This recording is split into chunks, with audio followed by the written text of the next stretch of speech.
Video सुरू करण्याआधी तुम्हा सर्वांना श्री स्वामी समर्थ. स्वामी महाराज तुम्हा सर्वांचे सर्व चांगले इच्छा पूर्ण करत हीच स्वामीचरणी प्रार्थना. हाय एव्हरीवन, मी रेश्मा पुन्हा एकदा आपल्या नव्या व्लॉगमध्ये तुम्हा सर्वांचं स्वागत आहे. तर तुम्हा सर्वांना नवीन वर्षाच्या हार्दिक शुभेच्छा. आम्ही निघालो आहोत तुळजापूर, अक्कलकोट, गाणगापूर दर्शनासाठी. वर्षातून एकदा जे आहे ते आम्ही जसं पॉसिबल होतं तसं आम्ही जातो. नवीन वर्षाच्या पहिल्याच दिवशी आम्ही निघालेलो मुक्कामाला, कारण की आम्ही मुंबईवरून निघालो होतो, तेही ट्रेनने जाणार होतो. तर 1 तारखेला आमची 2 वाजता ट्रेन होती. तर ती ट्रेन आमची खूप लेट झालेली, म्हणजे 2ची ट्रेन आमची ती 6ला झालेली आणि पुढचं टायमिंग आमचं सगळंच बदललं. आणि तरीही आम्ही ठरवल्याप्रमाणे दर्शन केलंच. रात्री आम्ही सोलापूरला 12:30ला पोचलो आणि तिथून आम्ही बसने 2.5 तासात पोचलो. आम्ही तुळजापूरला पोचलो. तिथून पोचल्यानंतर रूम करेपर्यंत 3:30 वाजले आणि आम्ही रूम आहे ना तर 5 मिनिटाच्या अंतरावरतीच आम्ही असा रूम घेतला होता. तर म्हणजे जेणेकरून देवीचं आम्ही दर्शन आम्हाला लवकर करता येईल. फक्त 2 ते 3 तासाचीच आम्हाला झोप घ्यायची होती आणि आम्ही आल्या तिथे लगेच आम्ही झोपी गेलो. आणि तसं तर मी ट्रेनमध्येच मी घरूनच जेवण बनवून घेतलं होतं, त्यामुळे आम्हाला बाहेर जेवायची गरजच नाही लागली. त्यामुळे दोन्ही टायमाचं आमचं जेवण मी घरून आणलेलं त्याच्यामध्येच झालं. आणि गेल्या पहिल्यांदा आम्ही झोपलो, त्याचा मला व्हिडिओ करता नाही आला. आणि सकाळी पण मी उठल्यानंतर मला त्याचा व्हिडिओ करता नाही आला, खूप घाई होती, त्यामुळे मी व्हिडिओ नाही बनवला. तर सकाळी उठल्यानंतर थेट आम्ही देवीच्या दर्शनासाठी निघालो आणि पहिल्यांदा देवीसाठी साडी चोळी मी घेतली आणि नंतर आम्ही मंदिरामध्ये एंटर केलं. मंदिरामध्ये एंटर केल्यानंतर आपल्याला ह्या जिने उतरले ना त्याच्या राईट साईडला बरोबर आपल्याला तिथे जाऊन आपल्याला आधी आपले तोंड, हातपाय वगैरे धुवायचं असतं. तर इथे आधी दर्शन घ्यायचं, पाय हातपाय धुवायचं आणि नंतरच मंदिरामध्ये पुढे जायचं आहे. तर इथे शिवलिंग पण आहे, तर हेच पाणी घेऊन या पिंडावरती सोडायचं असतं.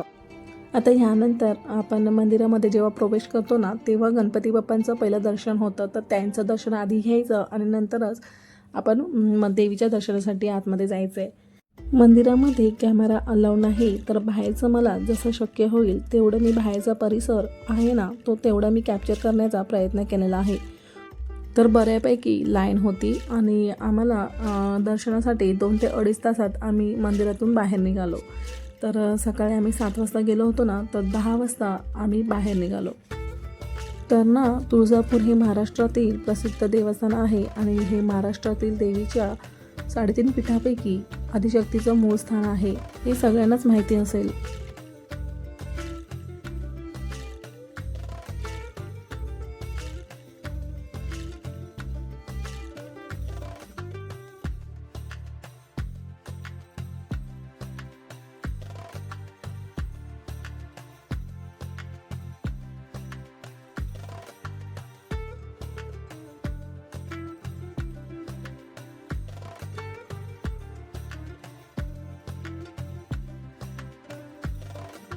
तर माझं मंदिरातून दर्शन झाल्यानंतर बाहेर आल्यानंतर आपल्याला इथे परड्या भरायच्या आहेत. तर प्रत्येक परडीमध्ये आपल्याला पीठ भरायचं आहे. घरूनच आपल्याला हे घेताना गव्हाचं पीठ, चण्याची डाळ आणि गूळ घेऊन यायचं आहे.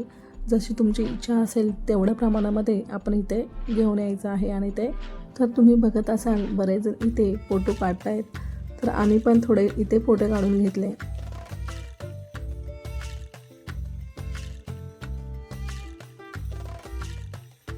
तर तुळजाभवानी माताना वर्षातून 3दा म्हणजे 21 दिवस झोपते.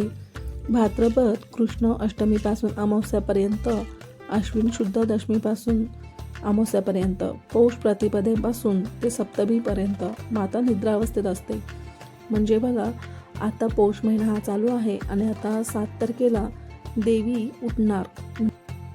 तर या पौष महिन्यामध्ये 7 तारखेला शांकभरी नवरात्री म्हणून आहे, तेव्हा देवी उठणार आहे.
देवीचं दर्शन झाल्यानंतर मंदिराभोवती एक चक्कर मारून घेतली आणि नंतर आम्ही निघालो चिंतामणी दगडाजवळ. तुळजापूरमध्ये सगळ्यात प्रसिद्ध हा चिंतामणी दगड आहे. हा चिंतामणी दगड म्हणजेच मनातली चिंता दूर करणारा. तर हा चिंतामणी दगड इथे तुम्ही मनातली जी गोष्ट सांगितली ना, तर हा दगड सांगतो की तुमची गोष्ट पूर्ण होणार आहे की नाही. ते कसं, तर दगडावरती हलका हात असा ठेवायचा आणि उजवीकडे फिरला तर होकार आणि डावीकडे फिरला तर नकार. याचा अनुभव मी एकदा घेतलेला आहे, तर तुम्ही पण याचा अनुभव नक्की घ्या.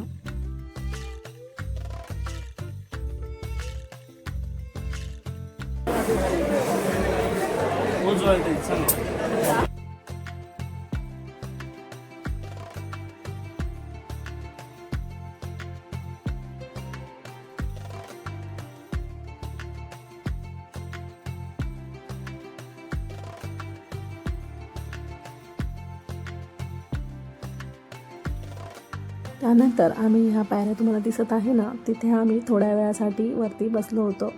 त्याच्यानंतर आम्ही मंदिराच्या बाहेर निघाल्यानंतर इथे भरपूर ठिकाणी बायका बांगड्या घेऊन बसलेल्या असतात. तर तुळजापूरला आल्या ना, तर तुळजापूरला या पिवळ्या पिवळ्या कलरच्या डॉट असतात ना हिरव्या बांगड्यावर, ती 2 तरी बांगडी घालायची असते.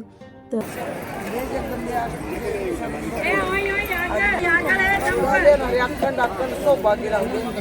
मोठी भाजीची राहू दे, कल्याण होऊ दे, तुझा माझा आशीर्वाद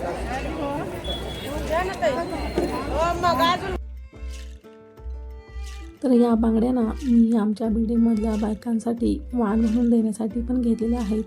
तर खरं तर मी लाखेच्या ज्या बांगड्या असतात ना त्या घेणार होती, पण आमच्या इथे म्हणजे कोणालाच लाखेच्या बांगड्या भरता येत नाही. तर बघा इथे आहे ना, आराध्या बांगड्या भरते आणि आपला हात पुन्हा चेक करते कसं दिसतंय.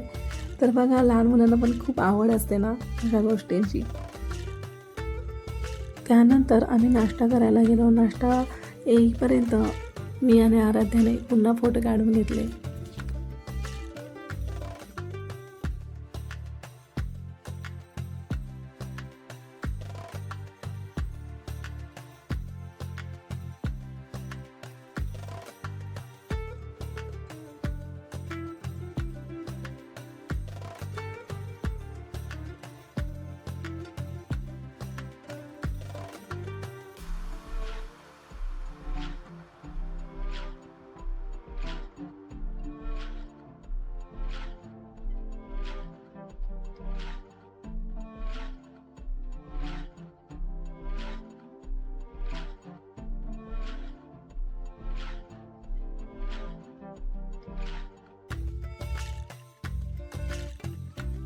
तर बघा ही आई आपली निद्रा अवस्थेत आहे अशी. जिथे राहिलं होतं तिथून आम्हाला चेकआउट करायचं होतं. त्यानंतर आम्हाला लगेचच अक्कलकोटला जायचं होतं. तर अक्कलकोटला जाण्यासाठी साधारणतः 2 ते 2.5 तास लागतात अंदाजे. तर मंदिरातून आपण जेव्हा बाहेर येतो ना, तर तिथे ना गाड्या अक्कलकोटला जाण्यासाठी पर पर्सन 150 रुपये घेतात. तर तिथे सतत लगेचच गाड्या लागलेल्याच असतात, म्हणजे त्यामुळे गाडीसाठी वाट पाहावी लागत नाही. तर अक्कलकोटच्या आता दर्शनासाठी आता आपण निघालो आहोत. तर बघा नवीन वर्षाचा सुरुवात आमची अशा प्रकारे झाली होती आणि योगायोगानेच आमचा दुसरा जो दिवस होता तो गुरुवारचाच होता. तर गुरुवारीच आमचं तुळजादेवीचं दर्शन झालं. तर देवीचा वार पण गुरुवार आहे, तसंच स्वामींचा पण वार गुरुवार आहे, दत्त महाराजांचा पण वार गुरुवार आहे. हा फक्त योगायोगानेच असं आलं होतं आणि मला स्वामींनाही अक्कलकोटवरूनच घरी घेऊन जायचं होतं. मुख्य म्हणजे स्वामींची मूर्ती फोटो घेण्यासाठी गुरुवारलाच घेतात शक्यतो, मी असं बऱ्याच व्हिडिओमध्ये पाहिलं होतं. तसं तर स्वामी महाराजांचा फोटो माझ्याकडे आहे, पण मला ना स्वामींचा अभिषेक करता येत नाही, म्हणून खूप दिवसापासून या दिवसाची वाट पाहत होती. म्हणलं होतं की मी नवीन देवरा घेतला की मी स्वामींना पण घेईन, पण मला खूप काहीतरी नसल्यासारखं वाटत होतं, म्हणून मला स्वामींना घरी घेऊन जायचंच होतं. तर हा पण योगायोगानेच आला होता गुरुवार आणि नवीन वर्षाची सुरुवात तर आम्ही केलीच होती. तर बघा आम्ही मागे आलो होतो ना, तेव्हा आमची रस्त्यावरती लाईन होती. तर आता ना तेव्हा पण असंच, म्हणजे नंतर आम्ही गेल्यावरती लगेचच पुढे पुढे लाईन सरकली होती आणि आत्ता पण आमची लगेच पुढे लाईन सरकली आहे. तर आतमध्ये थोडीशी गर्दी होती. जसं बाहेर आहे तसं आतमध्ये जरी असतं ना तर खूप बरं झालं असतं, पण आतमध्ये भरपूर अशी चेंगराचेंगरी होत चालली होती. तर बघा, आपण जेव्हा एंटर करतो तेव्हा स्वामी दिसतात आणि त्याच्यात तुम्ही बघत आहात सगळी माणसं अशी पळत आहेत. तर यामध्ये भरपूर अशी म्हणजे आतमध्ये चेंगराचेंगरीसारखं होत होतं.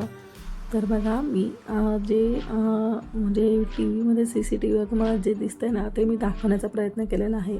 कारण की आतमध्ये गेल्यानंतर ना म्हणजे कॅमेरा अलाउड नव्हता. अशा वेळी गर्दी होते ना त्यावेळेस काय करायचं ना, एकदम कडेकडेने आतमध्ये जायचं की जेणेकरून तर आपल्याला ना म्हणजे मंदिरामध्ये जे दर्शन घ्यायचं आहे ना देवाचं ते आपलं व्यवस्थित होतं.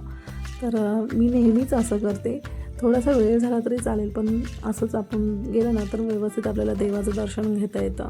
तर बघा, हे आहे वडाचं झाड. जेव्हा पण आपण देवाचं दर्शन करायला जातो ना, म्हणजे करून झाल्यानंतर एक अशी वेगळी अशी आपल्याला एक पॉझिटिव्हिटी, खूप छान असं फिलिंग होतं. यानंतर आम्ही थोड्या वेळासाठी खाली बसून घेतलं आणि नंतर जो काही आपण घरून प्रसाद आणलेला असेल, म्हणजे जे स्वामींचं आवडीचं असतं ते घेऊन यायचं असतं. तर मी इथे पुरणपोळ्या आणल्या होत्या करून घरून.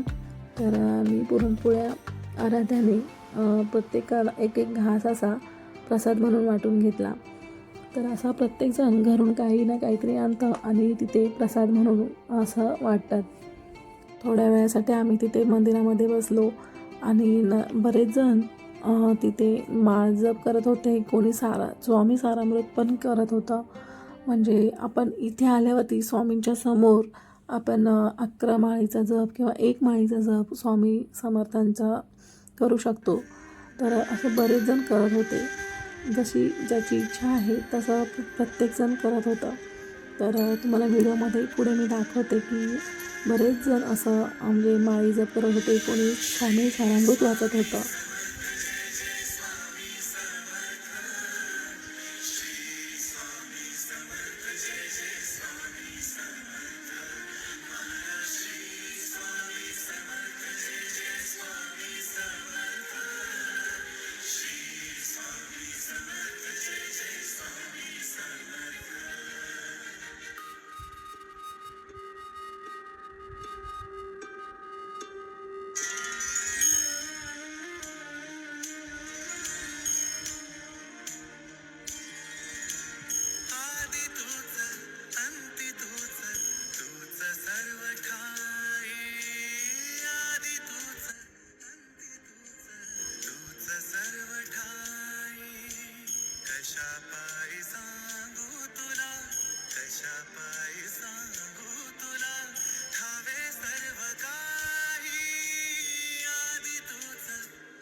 आपण मंदिरातून बाहेर निघाल्यानंतर बरीच अशी दुकानं होती आणि पूर्ण असा गोळमोळ होत होता मनाचा की समजत नव्हतं की कोणते स्वामी घ्यावे. तर बघा, या प्रकारचे पण असे फायबर काहीतरी मातीचे असे हे होते, स्वामी होते. तर यामध्ये मला खूप अशी इच्छा होत होती की घ्यावं. परत असा विचार आला की मग आपण पितळेचंच घ्यावा. या मूर्तीवरती अभिषेक करता येतो की नाही हे माहिती नाही आहे मला, पण बघितल्यावरती असं वाटतं की म्हणजे माणसासारखं कसं दिसतं तसं दिसतं. त्यामुळे म्हणजे इच्छा होते अशी की असा घ्यायला हवा म्हणून. यानंतर मी इथे हिनं पण घेतलं इथूनच. तर स्वामी इथून मी कोणते घेतले आहे तर तुम्हाला मी दाखवते व्हिडिओमध्ये. आपण ना ज्यावेळेस खूप स्वामीच्या अशा मूर्ती पाहतो ना तेव्हा एखादीच मूर्ती ना आपल्याला खूप आकर्षित करते. तर त्यामधली ना मला ही मूर्ती खूप आवडली. तर तुम्हाला पण आवडली का मला कमेंटद्वारे नक्की सांगा. तर बघा किती गोड हसतात स्वामी. तर जेव्हा तुम्ही मूर्ती घ्याल ना तर स्वामींच्या तिथे गेल्यावरती ना भाव करू नका, म्हणजे बार्गेनिंग अजिबात करू नका. जेवढ्या किमती सांगत आहेत तेवढ्या किमतीत घेण्याचा प्रयत्न करा शक्यतो. आपण स्वामींची किंमत करणारे कोण आहोत, तर किंमत अजिबात बार्गेनिंग करू नका. तर थोडंसं पुढे आल्यानंतर लेफ्ट साईडलाच म्हणजे डाव्या बाजूलाच हे महाप्रसादाचं स्वामींचंच आहे, तिथे घ्या. तर आम्हाला वेळच नव्हता इतका. तर लेडीजची लाईन वेगळी असते आणि पुरुषांची लाईन वेगळी असते. तर तुम्ही नक्की घ्या. आम्हाला लगेचच गाणगापूरला जायचं होतं, कारण की 7 वाजल्यानंतर गाणगापूरचं जे दत्त महाराजांचं मंदिर आहे ना, त्याच्यामध्ये दर्शन करता येत नाही.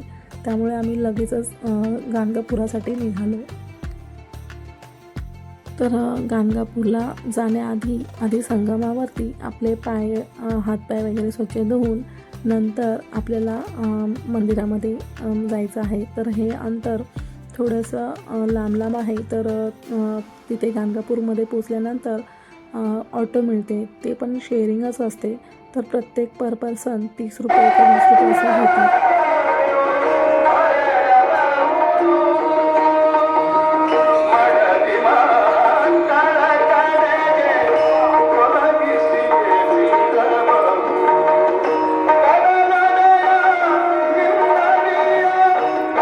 मंदिरात आम्ही गेल्यानंतर आम्ही दत्त महाराजांचं दर्शन घेऊन झाल्यानंतर आम्ही पुन्हा मंदिरामध्ये थोड्या वेळासाठी बसलो ना, तेव्हा ना आराध्याजवळ ना एक कुत्रा येऊन राहिला आणि तो आमच्यापासून लांब जातच नव्हता. तर त्याच्यासोबत पण आम्ही काहीसे फोटो काढून घेतलेले आहेत. तर अशी काहीशी आमची नवीन वर्षाची सुरुवात होती. तर व्हिडिओ इथेच संपवते. तर भेटूयात आपण नेक्स्ट व्हिडिओमध्ये. Bye bye.